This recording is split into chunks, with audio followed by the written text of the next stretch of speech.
የኢትዮጵያ የኢኮኖሚ ጥንካሬ በዓለም አቀፍ የገንዘብ ድርጅት የፓናል ውይይት ላይ አድናቆትን አገኘ።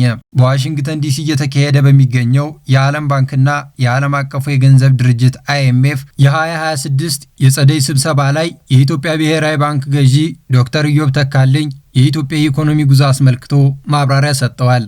ገዢው በንግግራቸው ኢትዮጵያ አሁን ያለችበት አስቸጋሪ ዓለም አቀፍ የገንዘብ አቅርቦት በራሷ የውስጥ አቅምና በሀገር በቀል የኢኮኖሚ ማሻሻያ ድንገተኛ ችግሮች እንዴት እየተቋቋመች እንደሆነ አብራርተዋል።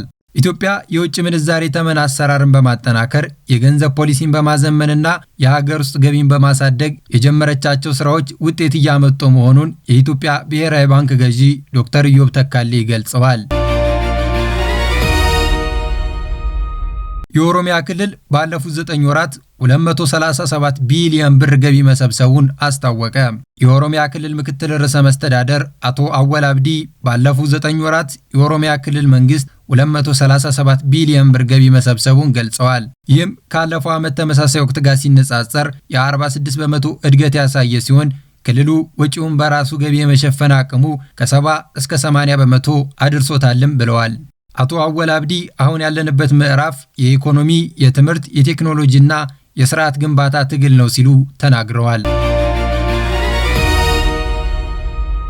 የአምባሳደር ቆንጂት ስነ ጊዮርጊስ የቀብር ስነ ስርዓት ነገ ይፈጸማል። የቀድሞ አንጋፋ ዲፕሎማት አምባሳደር ቆንጂት ስነ ጊዮርጊስ የቀብር ስነ ስርዓታቸው ነገ ቅዳሜ ሚያዝያ 10 ቀን 2018 ዓ.ም እንደሚፈጸም የውጭ ጉዳይ ሚኒስቴር አስታውቋል።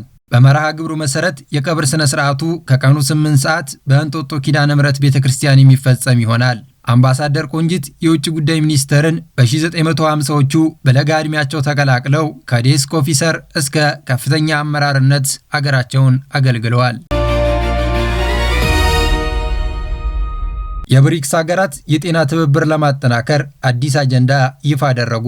ህንድ በምትመራው የ2026 የብሪክስ የጤና አጀንዳ ላይ ኢትዮጵያን ጨምሮ የብሪክስ አባል ሀገራት በመሳተፍ የቀረቡትን አዲስ የትብብር አቅጣጫዎች ደግፈዋል። በዚህም መሰረት ጤናማ ያልሆነ አመጋገብና የአካል ብቃት እንቅስቃሴ ማነስን በመከላከል ተላላፊ ያልሆኑ በሽታዎችን በጋራ መዋጋት፣ የአእምሮ ጤና አገልግሎትን በመደበኛ የጤና ስርዓት ውስጥ በማስተካከል ለዜጎች ተደራሽ ማድረግ እንዲሁም በሀገር በቀል እውቀት ላይ የተመሰረተ ባህላዊ ሕክምና በሳይንስና ምርምር በማሳደግ ለሕክምና አገልግሎት መዋል የሚል ዋና ዋና አጀንዳዎች ጸድቀዋል።